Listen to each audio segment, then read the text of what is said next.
Welcome back to Danny Rants. Today we're at a different location. We're at Next Gen Studios in Keilor East. They've opened up for me this weekend because I've got a special guest here. He's been flying around the fucking world and he's literally just landed in Melbourne on the back of his Australian tour. And he's come straight from the airport to come sit here and do this interview. So I appreciate it. I have Cyril sitting across from me. How you going, Denny? I'm good, bro. How are you? Good, brother. Good to see you. Thank you, man, for coming down. But before we start, you've got a moon boot on. I reckon you have to explain to me what happened. Right. So I was in Belgium. I had to play at Tomorrowland. And I was only playing on like a smaller stage, but it was going to be sick.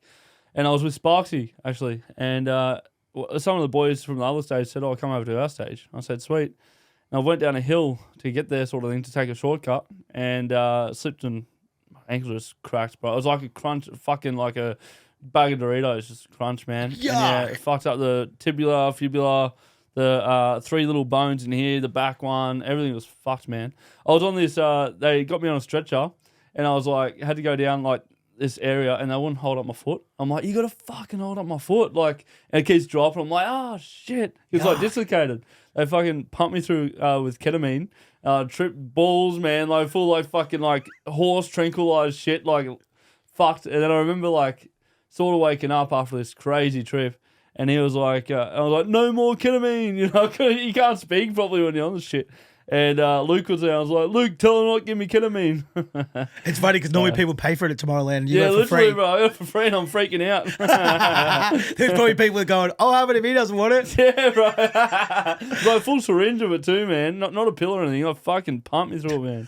So how was the actual hospital experience over there? Bro, they got really good hospitals. Like, I was in Belgium first of all, and they like smashed it out. But then I went back to Amsterdam, and I live there pretty much. So, yeah, bro, you go in there and like say they need to do a last minute X-ray. I'll be in there for like a normal appointment, and I'm like, hey, can I just check out the foot, see how it's going? Yeah, no, I just go there. 5 minutes will be done. Yeah, so you can literally just walk in, get it done. You do that in Australia, it's going to take 2 days. Yeah, you longer if you're like you can't get pushed through because you got special people. Yeah, syndrome. yeah. It was insane. Just everything's quick, man, and the meals are good. Yeah, surprisingly. definitely not here. Yeah. You ever had bitter balls? Yeah, bro, bitten balls. So fucking good, man. My missus is Dutch, so I've been there a couple of times. Yeah, and then we go to a place called it's called Hoes, like down near near Belgium. Yeah, and we eat bitten balls in the mustard. Yeah, and what Frickendale is the other one? It's like a sausage. Croquettes, yeah. Croquettes, and they smash them on the bread. Yeah, bro, that's so good. And then if you go to Macca's, they have a croquette burger now. Yeah, it's fucking banging. So good, bro. Yeah. Mad. Sorry, we're gonna wind it back a bit. Stop talking about food. Food and ketamine, bro. What a way to start. I had KFC for brekkie. I had Macca's, but it's a big happy day. Yeah. So before you start your career, obviously you've been Cyril forever, but you start. Where did you grow up? Where were you born? So I grew up in New South Wales in a little town of 50 people, and I went to a school of 200 people. That's like junior, like preschool to year 12. So 200 people collectively. And then, grew up out there. Moved around New South Wales a bit. Went to Queensland for a few years. Mum had a few boyfriends and shit, so we moved around. It's fucking great. Great. And then most of all, though, just out in the country, man. What was it? What was the town? Uabalong. Never heard of it. No, you know Griffith is? Yep. Yep. About an hour and a half from there. 2 hours. We did a gig out there once with all like the Melbourne dudes. Yeah. Because there was heaps of like, back then, I don't know if it's like that now, but there was like Italian and Lebos and shit out About there. to say, bro, here's some mafia out there. Yeah. Yeah, bro, literally, like, if you go there, you see, like, the intern fucking, you know, the new mafia guys coming up. They've got all the Adidas on, bro. Fuck. So we used to go up there and do gigs at this joint, this Lebo dude, I can't remember his name now, but he used to fly all the boys up there or drive them up there. Yeah. And they'd do like 1,600 people, bro. But it was like, it was definitely mafioso. Yeah, bro, it's full on, like... Yeah, I actually done my placement over there for I went to a music shop and done my placement there. Yep. And bro, it's just sketchy. Like, you don't want to go downtown. Yeah, night, I don't it's think. funny because like they do the best job they possibly can to make sure no one knows that. But it's like, if you watch listen to docos and shit or podcasts, there's so many mafia. Yeah, bro. You look at Underbelly. They done Underbelly out there and shit. Yeah, true. Like, it's full on. Yeah, it's heaps of mad yarns. So how do you get to Darwin? Because I know like where your story kind of begins in Darwin, right? So how do you get there? Yeah, well, sort of like, I went to Townsville first when I was about 17, and learnt like I was already DJing. When I was 12, I started producing. And playing instruments from 2, but 12 started producing, and then about 13 I started mucking around with the decks, chucking parties at my dad's place and shit. He loves to fucking get on the grog, so he didn't care. And then 17 I left school because I went up for a holiday to the Surfers. And I remember sitting in this hotel with the family. I went up to Movie World and all that shit. And I remember sitting in the hotel making music. I'm like, fuck, this is what I want to do. I want to be at hotels. I want to make music in hotels. Like, I want to tour the world. So we ended up going to Townsville the week after to see my auntie and uncle and my cousins.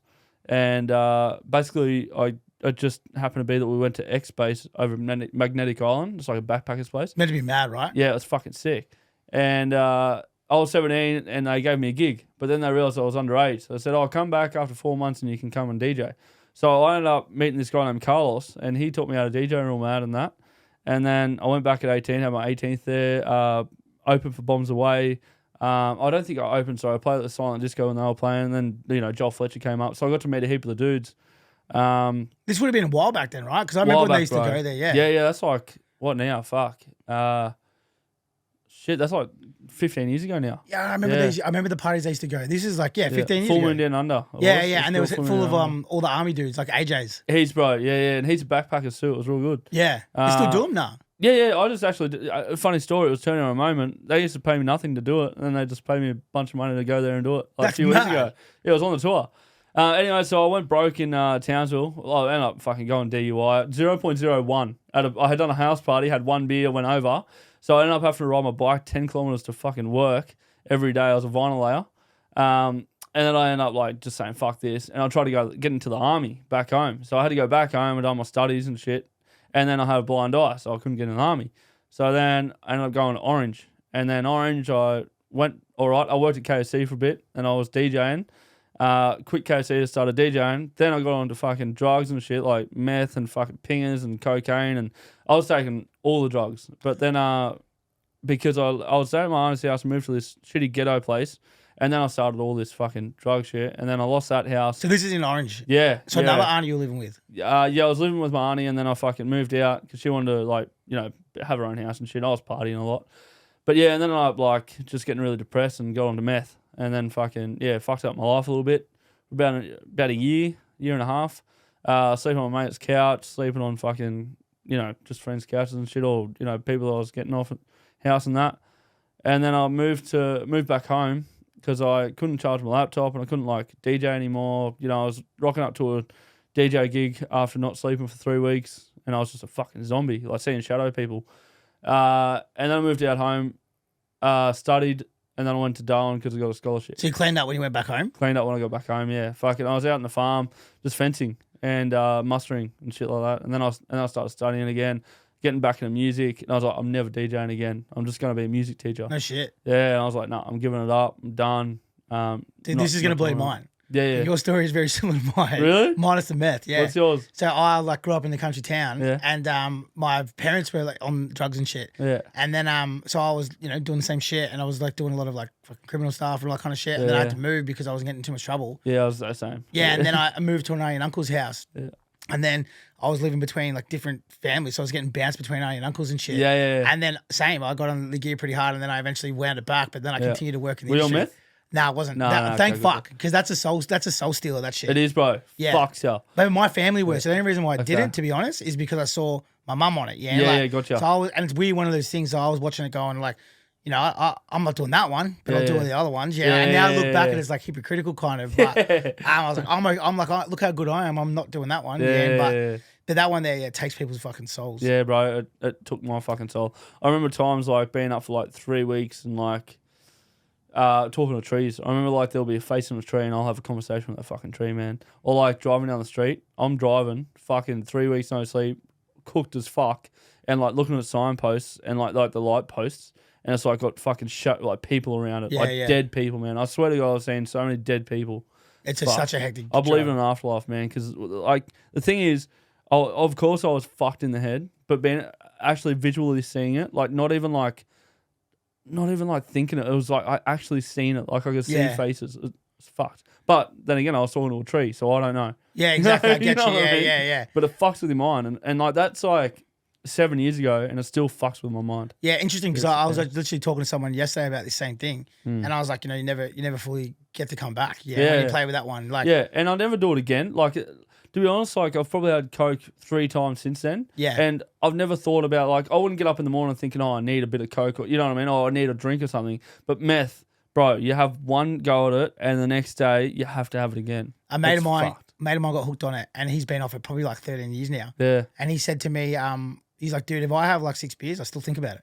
Yeah, man. He's like, it's really? cool. Yeah, he's like, he goes. Does he want to do it after 6 beers? He hasn't for 13 Yeah. years, but he's like, it still goes into his mind. Wow. Yeah, like, so he's like, it's been that long since he's been off it, but he still thinks about Yeah, it. fuck. Yeah, I don't think that way. I Yeah. never like, if I get drunk, it's fuck, man. I'm an alcoholic. It's probably worse. Yeah. But yeah, no, dude, I fucking, like, I don't get up in the morning and have a beer, but yeah, it gives me so much anxiety. Like, you know what? Sometimes when I have like I smoke the vapes and that, and if a vape's like starting to lose its flavour, it can have a bit of a taste of meth, and dude, it freaks me the fuck out. Like, Yeah, no shit. it makes me shake. That's like, a good I get thing, sweats. I'm like, yeah, dude, yeah, it scares the shit out of me. But that homeless thing too, like same. So like when my bottom of the barrel, which is, you know, Yeah. my turning story part of my journey, same as you sort of, was no one would let me live in their house anymore. And it wasn't I was doing anything wrong, but it was just like I was unreliable, wasn't coming home. Like, Yeah. And then I spent time, I remember sleeping in my car during the day. Yeah, like, dude, couch same old, surfing. yeah. I was like, it was a few weeks. And then at that point I was like, fuck, I can't live like this anymore. And I changed My my mate life. always let me stay at his house, but my mate was also on meth. So I was like, do I stay there, do meth and get fucked up and make music? Yeah. Or like not make music and watch him work on his Harleys? Or, you know, but then mum and dad wouldn't send me money. You know, my manager wouldn't get me gigs. You know, this is fucking years ago and I had a different manager because, you know, I was fucked up, dude. Like, Yeah, of course. You know, what sort of guy wants to know the DJ going there fucked? So, yeah, it's just like everything sort of, I seen everyone sort of steering clear of me. I was like, well, that's just, I've lost so many, and I lost so many friendships, man. Yeah, no shit. Yeah. Yeah, it's wild, man. And the other thing too is like, I guess it's like a bit of a testament to you live in the country. Yeah. So again, I come from the country originally, and like I remember a mate of mine saying 80% of the people that we went to school with got on meth. So it's like in the city now, it's weird because when I moved to the city, it was like, be careful. But now it's like up in those rural towns, it's fucked, man. You know, like, it's like sort of almost hard to dodge. Yeah, man. I think like in my hometown, I'm lucky because there's just a few people and they're all like very old school Australians. Like they don't do drugs. They drink a fuck ton. Good town, yeah. But they're like, you know, it's like an Irish town, if you know what I mean. Like it's like very like, just get drunk, have a good time. Yeah. You know, have a fight at the pub if you want. You know, just don't do meth. Yeah, good Aussie like fucking town. Where are you from? Joint on Broadford, so it's not far from where we actually are now. Oh, really? But yeah, it was sort of like one of those towns, bro, like where you live there, not now, maybe it's changed, but like you live there if you're like a single mum, you're hiding from something, there's no direct road through it, like there's really no reason to live there, and so because of that, it was a bit wild. I can talk about that all day, but how do you go to Darwin? So how do you go from there? How do you get to Darwin? Yeah, dude, this is a funny story. So well, it's not that funny, I suppose. But yeah, so I got a scholarship. So I done my TEP course, which is Territory Enabling Program. Fucking, if anyone needs to do uni, you don't have a Year 12 certificate, it's the best thing for you. You're 16 weeks, you learn like cultural awareness, fucking, you know, you do a bit of maths and English and shit.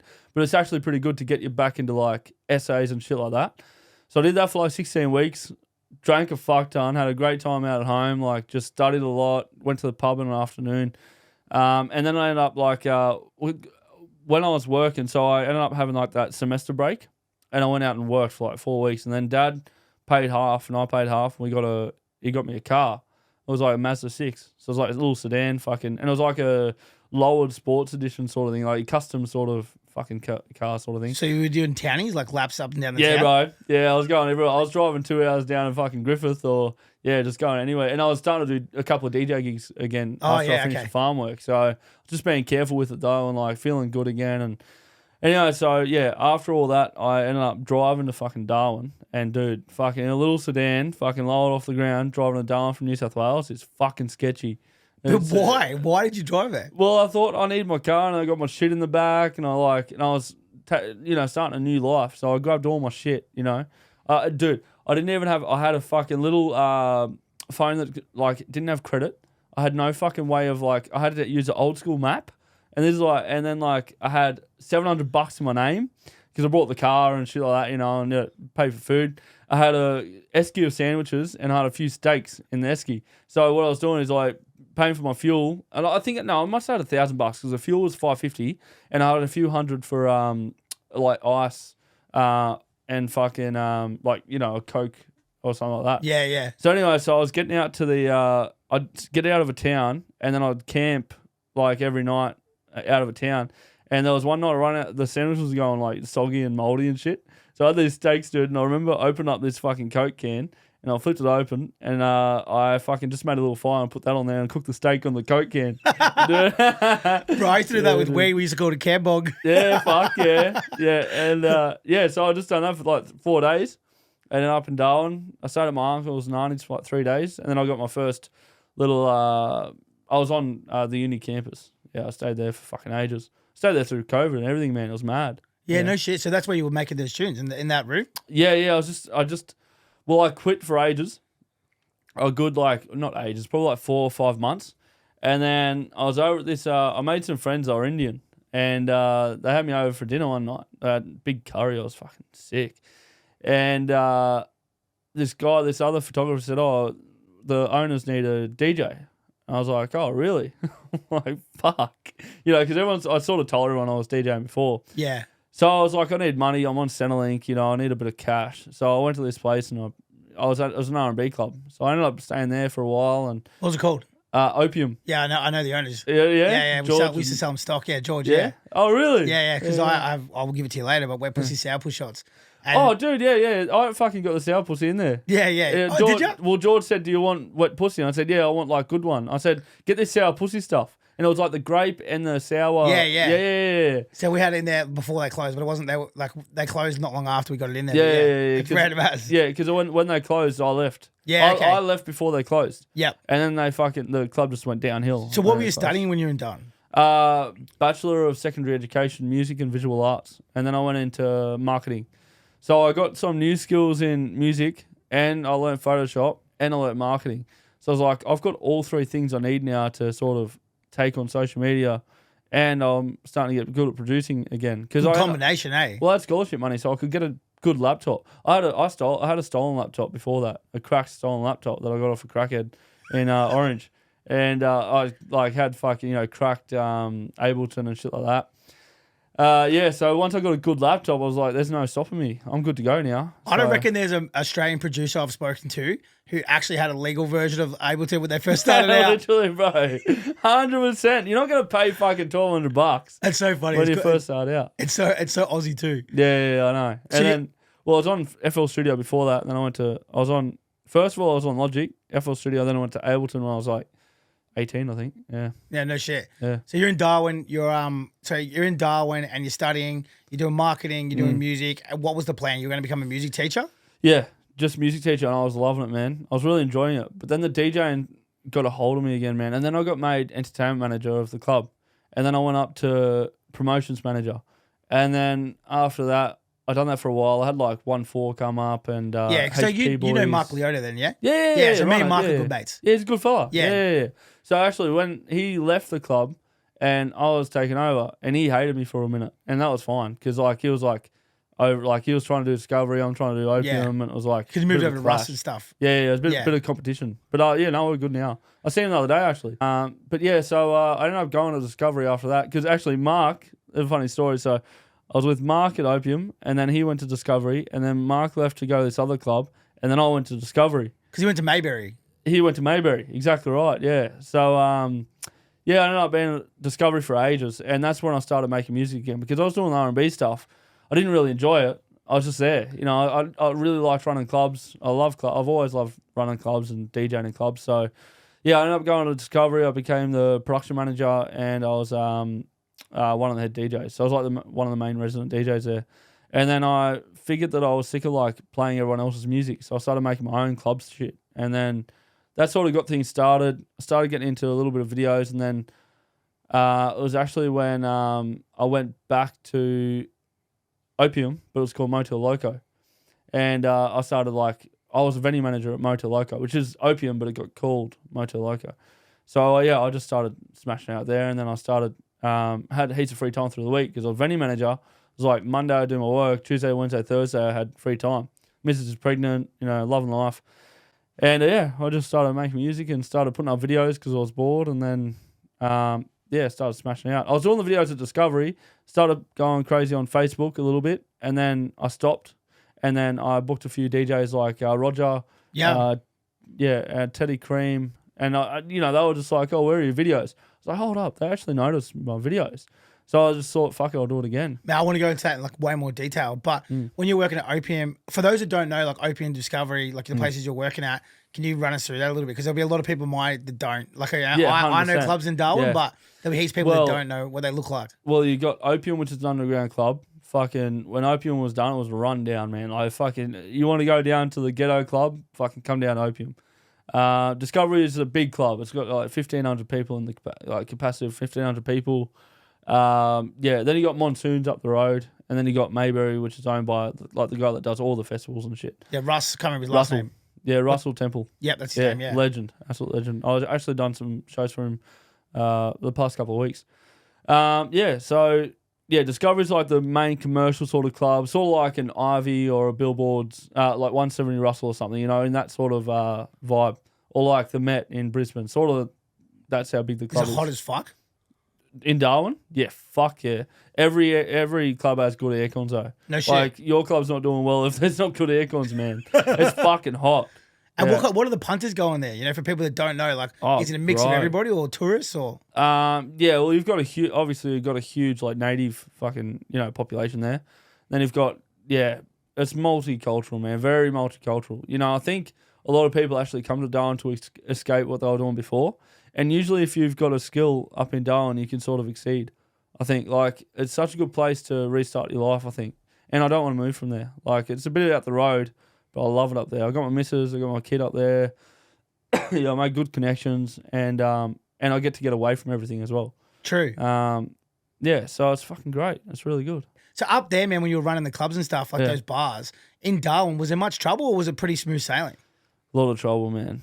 A lot of trouble. Like fucking, I didn't get into trouble, but let's just say like, I remember one night, it was 4 a.m. in the morning, this guy fucking got hit, smashed his head on the fucking corner of the club and nearly died, and had fucking blood all over the floor in Opium, man. That was one of the scariest moments in my fucking career of like clubs. It's fucked up. But yeah, there's a lot of fights, man. A lot of crime in Darwin. But it's like, I don't see much of it now. But back when I was like running the club, I remember one guy, I'm not being fucking like, I don't know, anything here, but like this guy or girl, I don't know what they were, but they were like 6.5, like 6'5", and throwing these big fucking rocks, man, at me and the owner in the club. Yeah, the security had to like back everything up. The cops took 45 minutes to get there, and this human being is just throwing fucking bricks around the streets, man, trying to kill people.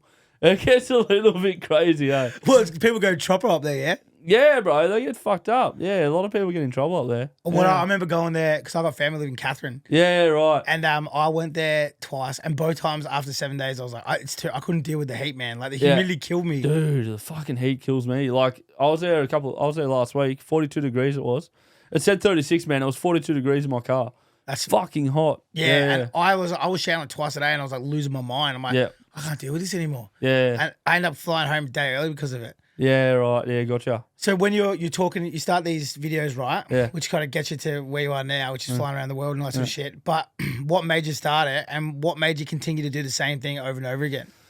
Well, I started seeing like, I remember through COVID, I remember coming back to New South Wales, and I put up a remix, and I put up a remix of London Bridge. I remember that was a moment because I got some vibe on SoundCloud off it, and I just seen like I got the hunger for the likes and shit. I was like, hold up, if I can like get these likes on SoundCloud, maybe I can get them on social media.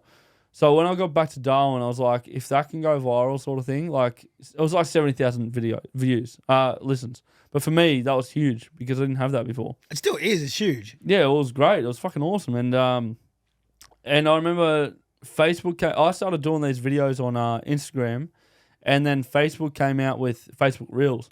I was like, if I get onto this real quick, I reckon Facebook will boost me up. So yeah, the first few videos got like 200,000 views. And I was like, fuck yeah, that's sick. Like that's really good.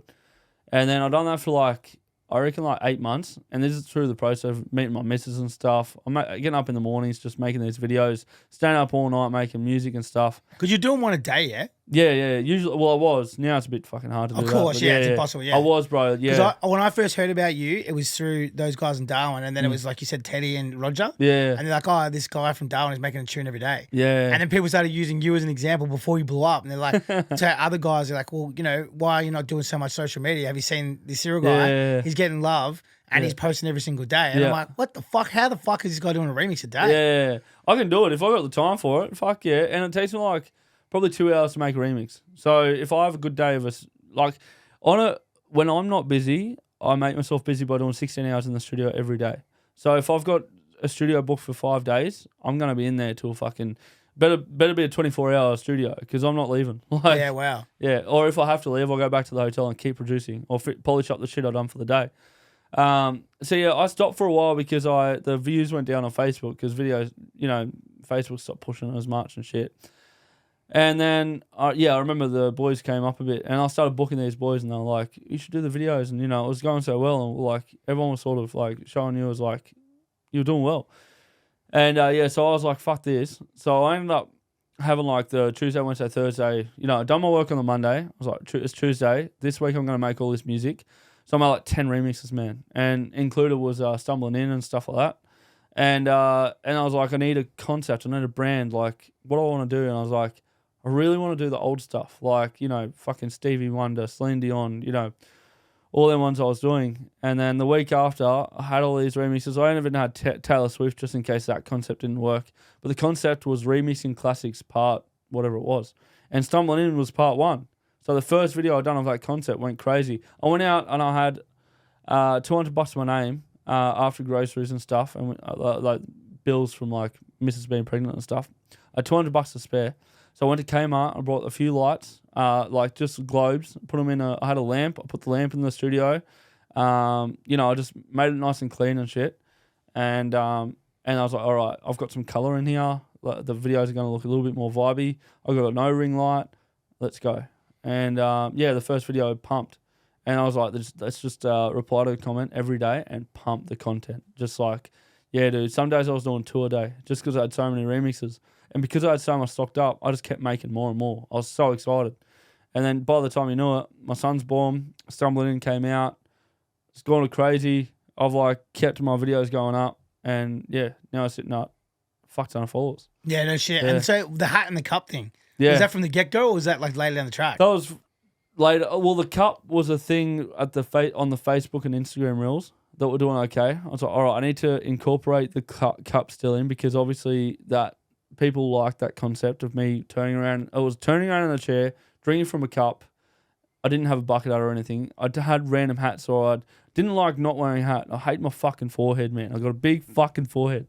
So I ended up being. I was like, I had a Macca's hat. I was like, this is fuck, but I'm gonna wear this hat. Like, but yeah, so I put this hat on, and I was like, I don't really like this hat, but it's good enough. So put it on, and then the video went viral. And I had a Harry Potter mug. So, that worked out. And then, Bro, it's funny because like even with my shit, like I had a chair and it was off the back of kind of watching your shit. So this is like, ages after. Yeah. And I had a chair that I sat in and I spoke to this camera. And then I was so pazzed to move away from that chair because I thought the chair was what was giving me the views. Yeah. And then now I've slowly moved away from it. But I'm like, I legitimately was like, if I take a video out of this chair, this won't work anymore. Like I was so like, worried about what was going to happen. So another one too is like you can correct me if I'm wrong here, but I know, but I'm not going to call out the person. But you're doing a bit of ghostwriting too, yeah? A little bit, yeah. Do you know? Do you? I'll tell you after, but basically I not through me directly, but approached you, and this was just as you blew up, and that's how I knew what was going on with you because I was like, I saw you. So I saw you, and then I was like, I'll get this guy to do some stuff with this or for us. Yeah. And then they were like, nah, his stuff on TikTok's going nuts, so it looks like he's not going to be doing it. And then not a month and a half later, you're fucking killing it everywhere. Yeah, I fucking love it, yeah. Yeah, I love a bit of ghost producing because it gets to change up my shit. Yeah. So a couple of DJs reach out, and I'm like, yeah, fuck yeah. Not anymore, you're not doing it? No, I do it now. Oh, you still do? Yeah. Oh, you well, legend. not for I think I know the guys you're talking about. I don't do it for them anymore. Nah.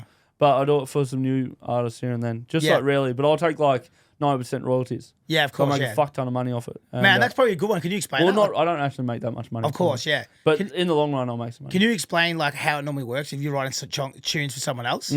So basically, like an influencer or a DJ that doesn't make music is looking for a song, I'll say no worries. We'll make a deal. Usually, like I'll take 3/4 of the royalties, which is like the master. Usually I want remixes because I do remixes, or sometimes I want an original, and that's cool. And sometimes you'll be like, all right, I want like a $2,000 fee up front, and then I want like 90% of the royalties to keep that going. Most artists I'll just say, just give me the royalties. And the thing is, like, Depending on the I size, actually haven't made money off the ghost producing yet, but I know in the long run I will. Yeah, of course, yeah. Yeah, interesting. There you go. Yeah. So going from there, Stumbling In blows up. Like things, no doubt, start changing. So when is that point where you're just managing a club, meeting these dudes, looking up to them, to all of a sudden you getting noticed out and shit? Like when does that sort of start for you? Well, I think like for the last part of 2023, Stumbling In came out. I was in talks with Luke at Lucky and Teamwork. There's multiple Lukes, so which one? Luke Spags. Yeah, you know what's funny about that real quick? That Luke, the owner, his missus is named Emma. And my Luke Spags, his missus is named Emma. Yeah, so you it's got Luke confusing. and Emma and Luke and Emma. Yeah, that's why everyone calls him Spag instead of Luke. Yeah. But yeah, so anyway, sort of in talks with Luke. I've already signed my record label deal with Spinning Records. I've been hit up a couple of times for gigs, but I don't really want to like take that on yet because I didn't want to like undercut myself. So I waited out the rest of the year, and then 2024 came along at the start of the year, and Luke's like, "You ready to work?" I'm like, "Fuck yeah," because we had a lot of shit on. He had New Year's, Christmas, so I had the same shit. Fuck, I didn't realize it's been that. I thought it'd been ages now. So it's been like not even a full year. You've been doing this shit. Like, since shit went crazy. It's been like since the start of this year. It started going crazy at the start of this year. Yeah. Stumbling In started doing well last year, and the content was doing great. But now the tours have only been this year. So yeah, me and Luke started working. Ended up going down to Melbourne a bunch. Got some photo press shots. Played it a couple of times in billboards. It's actually 170 Russell. I call it billboards. Nah, it's billboards. It's billboards. Yeah, it was 170. Like most people that I know would call it billboards still. Yeah, cool. And so I ended up doing a few of that. Got a couple of little gigs, made a little bit of money, and then the owners were like at the club. They're like, "Oh, you're not here enough. We have to get a new venue manager." I said, "I can still do the venue management. I'm only gone for a week, and I'm back for like 6." Like, no, we got to get someone else. I'm like, okay. So yeah, their club's gone, sort of thing. I think they reopen as another name now. But was that scary for you? Like when you stared down the opportunity of this thing? Shitting myself. Yeah, absolutely shitting myself. But I knew I had to do it because I never go into something half-assed. Like even when I started getting gigs when I was working at KFC, once I started picking up a gig a weekend, I was like, that's it. I'm a DJ now. I'm not a cook at KFC. Obviously, you want to get out of KFC as quick as you can, really. Not me, bro. When I'm in there, I want to stay there and eat as much food as I can. 100%. Yeah, bro. I fucking love that chicken. Same. Bit of gravy, man. Oh, fuck. And, so I just went for it. And then, like, Lucky helped me out by paying me some money every week. That's good. Yeah, they helped me out a lot, man. Fucking smashed it. I can't speak highly enough about Lucky. That's awesome. And that could have helped the transition of you having, like, a Mrs. Kid, all that sort of shit, man. a bit of safety. 100%, and that's right. That's like, rare, man. That's rare. 100%, man. And they so we smashed that out, and now I'm starting to make money now, and things are doing really well. Starting to get royalties, money for gigs.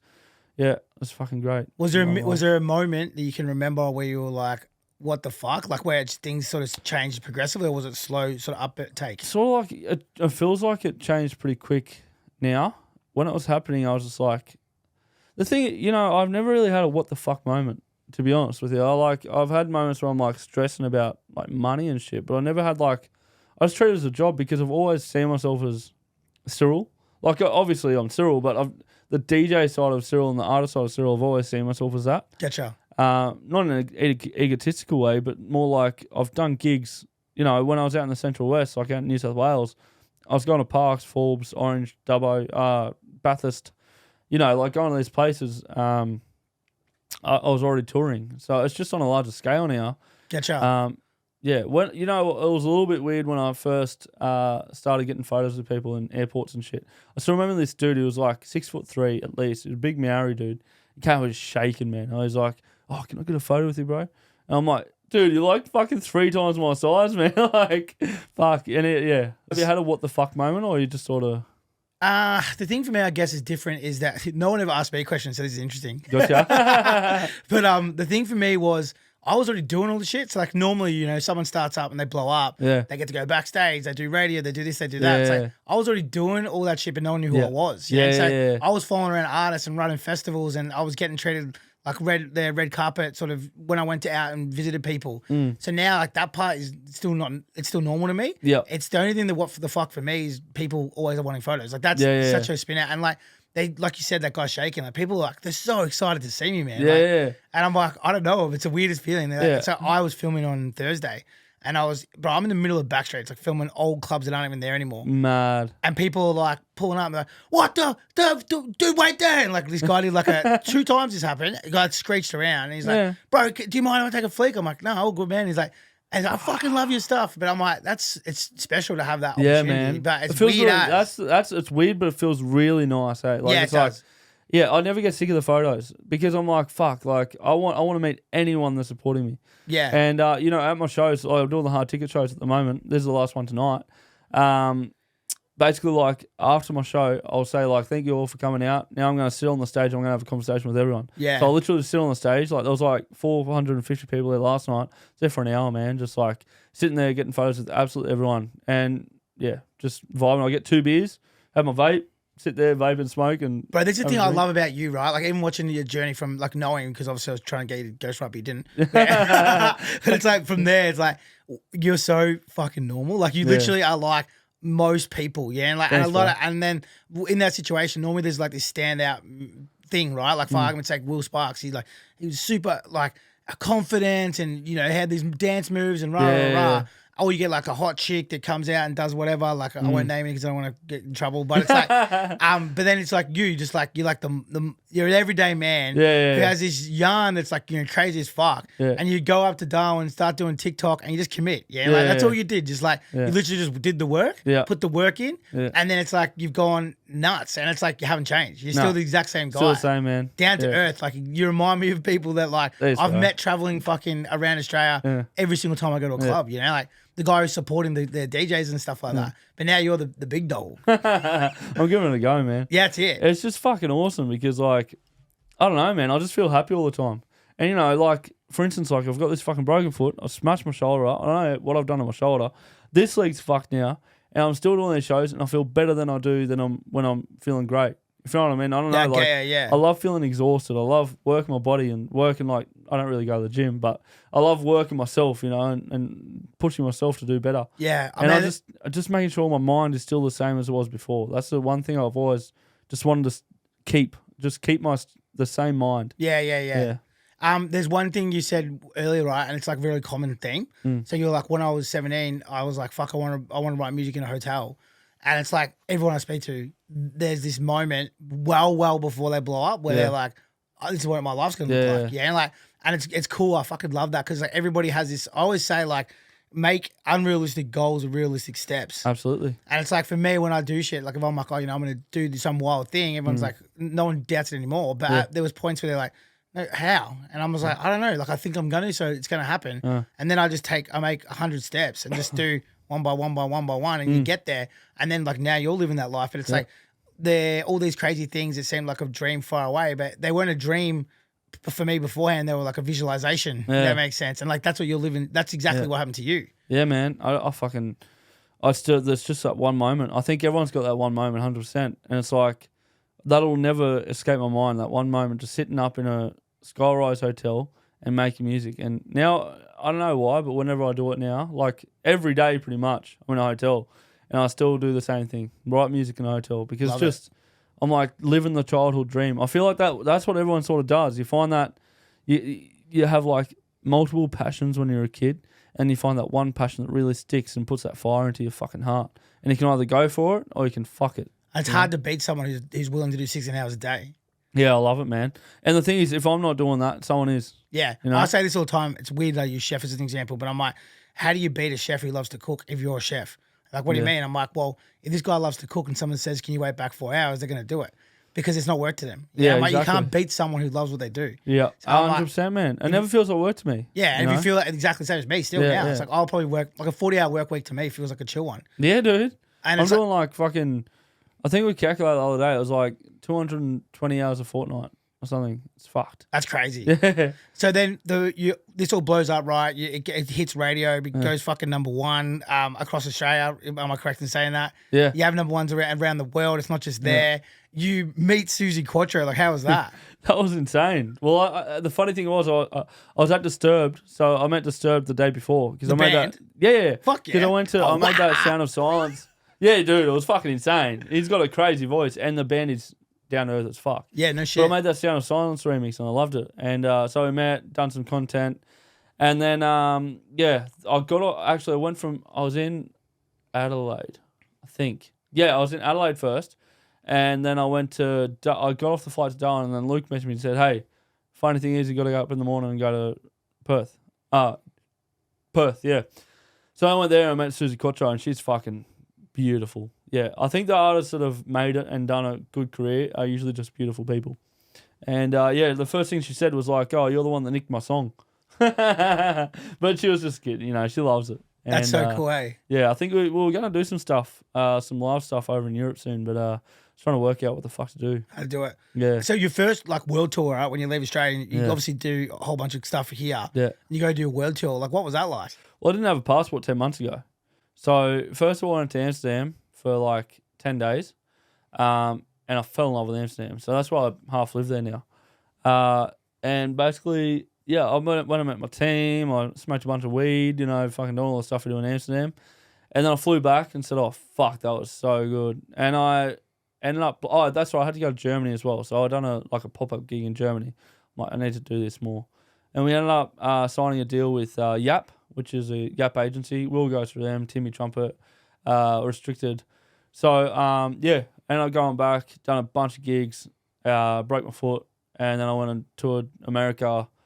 Yeah, it was insane. It was really fun, man. I've been there. This will be my fourth trip. I got to go back in a few weeks, and this will be my fourth trip over to Amsterdam, Europe this year. In 10 months. In 10 months. Wow. Yeah. And it feels like a quick flight, man. I just sleep half the way, and I've been flying first class over there. That's fucking sick, bro. It's so expensive, but it's so fucking fun. Yeah. You feel like a baller? Yeah, dude. Yeah, 100%. And and I'm there, like, you got these rich motherfuckers, and I'm just like, hey, you going? Eating their cheese, drinking their wine. They have like 20-year-old fucking French wine and shit. I'm mad. Emirates, bro, fucking sick. Yeah, that's badass. Yeah. So when you leave home in Darwin, because that's like your real base, Yeah. do you struggle leaving the fam and stuff, or you just know it's work? That's my biggest struggle. That is the struggle. I don't give a fuck about a broken foot. I don't give a fuck if I break my fucking skull, man. I'll get through it all. But leaving my family is like, that's the hardest thing, 100%. Every time I got to leave, man, and I'm like, I get home, my boy's like fucking grown fucking 10 inches. Like, Yeah. he gets so much bigger every time I get home. And, the other day he just said, mama. And, like, I was home for it. I'm like, fuck yeah. Because I wasn't home for him walking. I wasn't home for him, like, crawling properly and shit like that. So Yeah, it's hard, because like you're away Yeah. from them, but at the same time, it's like, they're going to grow up and be like, fuck, Dad, you're a legend. Yeah, Yeah. You lived your dreams, you did this stuff. So Well, you I kind know of. it's worth it because I got to go home after I was away for 4 months, came home, brought a new fucking couch, got like the new Dyson vacuum, fucking Robo vacuum, done up the studio, got some new fucking guitars, microphones. I can do whatever I want with the house and shit. My missus has started a law degree, so I went and brought a new MacBook and fucking new monitors and shit like that. So I can do financially, we're fucking free now. Yeah, it's so good, bro. Yeah. Fuck, I never do this, but that's sick. Thanks, brother. You're a sick cunt. Appreciate it, bro. You're a 'Cause it's sick like, cunt. I moved too, and it's like fucking, Yeah. I always think about it sometimes, like not as much as you, Yeah. but I'm always like, at least my kids, they're watching me live my dream. They're gonna be Yeah. proud of me, yeah. Yeah. So it's a hard one, right? Yeah. But it's like that's so good, bro. That you've Thanks, gone from this story where you are to where Yeah. you are to what you're doing now, where you got, even though you have to sacrifice, you're still going back and like Yeah. you're feeding the ones you love, 100%, bro. Like, whatever my missus wants, she gets. Like, Yeah. I don't give a fuck, man. And the thing is, she's not a fucking diva. Like, she's not like that. Like, bro, she needs new clothes. I'm like, the other day, I'm like, just get some clothes. She goes, no, I don't want to ask you for money. Yeah. So you're not asking for money. It's fucking our money. Like, so it's funny. It's fucking hilarious. Like, Yeah, I've organised, like, I've got it coming down for the Arias. So, like, MJ just started daycare and shit. That's my boy's name. So, and his nan's up there, Jess's mum. So basically they find out she's coming down to Sydney. I've sorted out like a fucking stylist, got the fucking, the travel, Sorted. Crown Casino, a Crown Hotel, fucking, just gone ham. So Makes it worth it, eh? yeah, man, being able to do that with the missus is fucking that's the time it makes it worth it. And going down the red carpet at the Arias. 100, man. Insane. That's like a dream for me still, you know what I mean? Yeah, like that's going to be awesome. So when this comes out, you may have won an Aria. Yeah, probably not. I reckon I'm going to say not. You got some I massive got competition. to go to the Warriors. Yeah. The thing is, I don't want to win this year, man, because I feel like I haven't like made myself enough of an artist yet. Like you've got like Dom Dollar, right? He's been going for as Dom Dollar for 15 years. The thing is, he's been famous for like 10 years. Not even, man, like 4 or 5. Yeah. Well, it was back in 2013. He used to release on Ministry of Sound, so he had stuff happening by that time. Yeah. But then obviously, his main fame has come in the last 4 years. But I feel like I need some more years to get that. It. Yeah, exactly. Like before I went on the world tour, I had no vibe in Australia. I had like a tiny bit of vibe, not much. But now when I come back to Australia, all the shows are fucking hectic. Everyone knows me. I get photos with everyone. I can see it changing, but I need more time to bring the people around to say like, I'm here, but I don't want to barge in like that. I want Dom to win. I want Kylie to win. They're fucking been in the game for so much longer than me, and I want to earn it. It's just cool to have your name alongside those guys. I love having the name there. That's it. Aria nominated. Fuck yeah, sick. In 3 years, Aria winner. Sick. Yeah, you'll do it. I feel like now's not the time. Yeah. Yeah. And my manager will say, like, Luke will say different. But, like, he wants me to win, obviously, but I just don't want to win right now. Bro, you know that Spags, so Dom Dollar's manager is sort of like who Spags did his apprenticeship with, you know? Yeah. And so it's kind of funny they're James, who's his manager, Dom's manager, and then Spags, who worked at the same club, and they sort of grew up together, and now have artists on the Arias. Yeah, exactly. It's fucking crazy, right? Fucking insane. And that's the thing, man. Like when you get in these circles, like it's not unusual for me to be like, oh, 2 of my mates that I grew up with have artists in the Aria right now. Like, and it's so cool for me to be able to say that. How long have you known Luke for? I've known all those boys, bro. So all the guys from Lucky, like I've known Spags since he was 17. Yeah, like I've known Jay since he was 17 from Teamwork. Have you met Dom? Yeah, heaps of times. Yeah, nice, so like, I see him still regularly. Like I just had his manager's wedding, and I was there like last year. Yeah. Funny, I haven't met Dom actually. Bro, he's the nicest dude in the world. I'd love to meet him. Yeah, you're gonna froth him when you meet him. I guarantee. Bro, I reckon he'll be mad. You tell him you did this, he'll be stoked. Yeah, yeah, because we've known each other forever. But Luka Dorovich, like I cut my teeth. I started working at Billboard when I first started. It was like the first club I had. What were you doing there? So I was running events and shit like that, and then basically I started to. That was my first full-time gig where I was getting paid $500 a week, and I got to not have to work. Like that was my first actual job in clubs, and I was just marketing. I was basically just bringing people, bro. To be honest. Yeah. Oh, one of the promo. Yeah, that's how I started. Yeah. How old were you then? Fucking 18. Fuck yeah. So I've been doing that for 20 years now, but dude, fucking oath. I've never had one guest ask me more questions. So I want to have a conversation. Yeah, 100. I feel like podcasts are conversations. Yeah, true that. Yeah, like a radio interview is a bit different sometimes. So all that team that you're with, like they're legends, and I've cut my teeth in Kiz. So Kiz was under me. He used to be a DJ, Kieran. Yeah, and it's like all those guys. They're real special to me. Both teams. So it's cool to watch them take 2 artists to the Arias head to head.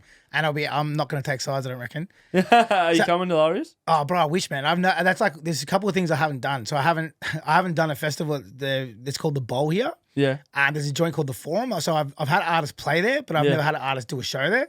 And then the Arias. So they're the 3 things that I still have on my bucket list. Like, but I've got time. Like I don't know what I have on my bucket list anymore, man. I feel like Main Stage Tomorrowland, that might be on my bucket list. Bro, I feel like that's not that far off. I think maybe Ultra Miami would be fucking sick. Yeah, true. But I don't have that many goals anymore. I think my goals are just to keep going. Yeah. Like I want to do this for like 10 years. Maybe I want to open like a winery, like a vineyard, a couple of horses, and have a studio there, and then run a little side business of wine. And I love wine, man. That's wine. bad, dude. I love that shit, bro. And I think like maybe move somewhere where it's like I just want to have a property somewhere with a studio and a winery. That's so weird. You're in the midst of the boom of your career, and you're like already thinking about your retirement. Yeah, dude, just think about what I want to do. Like, in Darwin. Nah, fuck no, you can't grow wine there. Yeah, I was thinking that. You need grapevines and shit. Yeah. So down here, you have to come to the cold. Probably like South Australia or fucking. I think New South Wales. I'd love to come back to New South Wales. No shit. I love it here, bro. Oh no, this is fucking Victoria. Oh no, I'm still in Sydney. No, Victoria, bro. I was actually talking to Luke. Maybe it might be Victoria too. Like out past Geelong or something. Yeah. Or past Bendigo, somewhere there. There's some good fucking wineries out there. 100. Yeah. So this is a weird one that you probably don't even know that I know, but I know that you're going through a process at the moment, potentially with Tourette's. Oh, you actually have Tourette's. How'd you know that? So Spags brought it up in conversation, and then I was like, "Can I talk about this?" And he said, "Yeah." So actually, funnily enough, it started because we're talking about Uncle Tix. Yeah. Because I was recently just in Hamilton. I know you guys caught up. Yeah. Over there. Him. Yeah, he legend. set me off real bad. Did he? I was sitting there fucking because I don't have the Swearing. the verbal. I just tick like sort of like that. But it's more like when I'm really fucked, like tired, like just exhausted, man. Like when I was in Europe after the whole tour, like I was in America, you know, after all the surgeries and shit, I didn't stop at all for like 4 months. I remember the last show I did was when I just released Still Into You. And we done a Still Into You pop up gig in at ADE, you know, Australian dance event, Amsterdam dance event, Australian fucking hell. Yeah, so I done that. And I remember watching the video back and I'm just there fucking twitching, man. But yeah, it's actually been better this week and last week. I don't think I've twitched once. I don't know, maybe I have. I don't know. No, I haven't seen you now. Yeah, it's been pretty good lately because I'm nice and I've been relaxed and I chilled out for like 4 days at home. I was still working, but my chill time is in the studio. I'm diagnosed for ADHD. Yeah, I was going to say, because like you and me have both been doing it because I got it too. Yeah. But I've been doing that with my hands. Yeah, rocking I'm your always foot. fucking So in my head, riddled, I'm like, you're ADHD. Yeah, bro, I'm fucking riddled with the dog. Yeah, same. Yeah. But there's say Tix, like when I actually got there, it was a week after you guys, and then he's like, "Oh, I met your mate Spags," and I was like, "Yeah," but he's wild, bro. How crazy is that shit? I love that bloke, man. But it's funny because like he's got some stories too, man. Yeah, wild. Fucking big, good stories. He's hung around some famous motherfuckers. Oh, 100. When I was with him, he kept pinching me and kicking me and then saying sorry. Yeah. So we were having like real serious conversation. He's like, "Hey," he's like, "Sorry." And as I keep talking, and no one was looking at him like or reacting. I was like, "This is fucking insane." Yeah, but cool, but and that's the thing. You can't really react to it because if you do, it'll sort of set him off more. I think. Yeah, I don't know. So nice too. I love him, bro. He's so fucking nice. We were at Mardi Gras in I can't remember the name either. Old Cooney, yeah. Mitch Lowe runs it. Beautiful fucking place. Mitch is a legend. Yeah, he's a legend too. Yeah, we were there together, and yeah, dude, he was slapping me in the face, and I'm like, fuck yeah. Like, you can't do much about it, you know? It's like just how he is. Then when I went back to his hotel, this mad hotel, we just fucking got on the piss. For like, I was there for an hour, and then Luke's like, all right, we got to go. Because you guys probably don't know, but like, Luke doesn't drink. I was going to say, I'm pretty sure they told me that he dragged you out because Luke had to go sit in a cold river the next day or something. Yeah, well, Luke went to the fucking river and ice baths, yeah? Yeah, bro, loves ice baths every morning. So I went there and I wanted to film a video because I've done this remix, and I was like, let's go to like a location, like And I have a thing about like green. I don't like green, like the color green in the videos. I don't know. I feel like they don't do as well. I don't know what it is, but I ended up doing it there anyways because it was a beautiful spot. And when we were there, Luke's like, "Fuck, I'll get in the water." It was like -4 degrees. Fucking mad in there, eh? But he's doing it every day anyway. But yeah, he's wild, that guy. Every day, man. He's a fucking freak. Machine. Like, insane. He's awesome. Yeah. I wish I had his motivation sometimes. But you know what? He'll, like, even this morning, we're in Sydney. I've woken up, like, gotten ready, and he's still at the gym. And we have 5 minutes to go until we have to be at the airport. You know, like... What did he fly in with you? Yeah, he was in Sydney with me. Oh, I didn't know that. So where did he go with it before here? So we had to go to Brisbane together. We done the show, and we've got this big fucking case, like, fucking huge, man. Like, I think it's like 2 meters wide, 2 meters long. I don't know. It's big. It's a big bucket hat. I made it. In South Melbourne or some shit. He was. Yeah. That makes sense because he was saying. That's what we were just saying. We had to drop it off to the production company. That's why I asked you before about your hat when you walked in. I said, "Is that the hat you're wearing?" And you're like, "Yeah," because he said he had to pick up a big bucket hat. Oh, gotcha. I thought he was talking about like I don't know what the fuck. I thought he was talking about the one you're wearing. That makes sense. I got this from Hogwarts in fucking LA, man. That's this mad. is a Harry Potter hat. That's sick. I love Harry Potter, bro. So other than the R's coming up, you know, you've just done a whole bunch of shit with like Dean Lewis, Susie Quattro, who's the other guy, Teddy E. Swims. You just did something with. Yeah, Keita Alexander. How was that meeting him quickly before I've... Love that bloke, man. We were in Brisbane, drank 6 bottles of tequila. He drank 2 on stage. Like, he's a fucking animal. Loves it. Surely, man, meeting like Susie Quattro, you know, Dean Lewis, Teddy Swims, like, surely that's a what the fuck moment for you. Nah. I don't know. I just treat him as people. Love Teddy. He's my boy. Dean. Fucking love him. Yeah, I've been on FaceTime with Tiesto a few times. Yeah, I just love it, man. I'm writing a song for Ava Max right now. Doing some stuff with, I think I'm doing a remix with David Guetta. I don't know if it's going to actually be out, but I've got the, stems to try it out. So things are going well. That was my next question. Like, what's next for you? Like, you got all this don't massive fucking know, stuff man. right now, but what's next? No idea. I think just originals next year. I think I just want to do like some originals. Got some really cool shit coming up. Like we just got like an opportunity to. Do you know who Max Martin is? No. He's one of the biggest songwriters in the world. He's made like, if you look up his catalog, it's insane. He's written like Coldplay, Taylor Swift, like hundreds of hits, man. Like it's ridiculous. His list of hits is just billion fucking stream hits. Yep. So I just got his catalog to remix whatever I want off that. He's on the weekend, like Take My Breath, Blinding Lights, Non-Blinding Lights. Mad. No, insane. So I just got the opportunity to have a look through his list and find some songs to do. So I'm in LA in a few weeks, and I think I might go to his studios and check it all out. Really want to meet him, man. He's a genius. How long before you reckon you have to leave Darwin? I never. Until I want to. You won't. It's fine. No, I think until I buy a house. I don't know. I'll probably buy a house in Darwin and settle down, and then I'll buy another house in Melbourne, somewhere in Victoria, somewhere. So who else has blown up from Darwin? Like you're the first person to really blow up from there. Funny thing about Dom, he's from Darwin. Oh yeah, originally, yeah. But he was 14 when he moved. Yeah. Jessica Malboy. Yeah. Okay. But no one to the scale of what I've done. Doing I now. think, no offense at all. I love Jessica Malboy, but just like the scale of going overseas and doing the big tours and That's cool as fuck, man. I love this like small town story thing, right? Like love to it. wind it all back, but it's like grew up in a town with 50 people, Yeah. move to a place that is one of the small cities in Australia, Yeah. and then now you're having this worldwide success. It's like it shows to anybody who's watching that anyone can do it. Yeah, man. So you 100%. don't have to live in Melbourne and have these connects or be in Sydney and be in some certain scene. Like the clubs you're playing at, like aren't necessarily like iconic clubs when people think of Australian clubs that have blown up careers like Flume or Peking Duck or Dom Dollar. But here you are sitting across from me talking about fucking traveling the world and looking to move with Amsterdam, hanging out with Teddy Scrims, all this sort of shit, dude. So I'm gonna wrap it up here though because we're about to finish up and you've got a headline. You've got a headline show tonight. I do. I've got physio in 20 minutes too, actually. WP shots. I got a bottle for you right here. Actually, where the fuck is it? That is yours, my My bro. man. You can have that tonight at the show. So that's WP Shots Sourpuss. You can get that at First Choice or Liquorland or any good independent around the country or any good nightclub worth visiting. Other than that, it's Estilio, the label, owned by a couple of Melbourne lads. It's they're promoters. Quality's so good. I'll get you a t-shirt. If you don't like it and you buy one, I'll personally give you the money back. That's how good the quality is. 888 Digital. My boy Carlo Paduano. He is enhancing and blowing up festivals, events, and hospitality industry via digital strategies all the time. If you're looking to do that and you want to like get the edge, and he's the man to talk about. He's who I use for my own festivals. Dude, thank you so much for coming down, man. It's fucking been sick to meet you. Appreciate it, bro. And Thanks for having me. you're a fucking legend. So You're a thank you legend. so much, my man. Thanks, brother.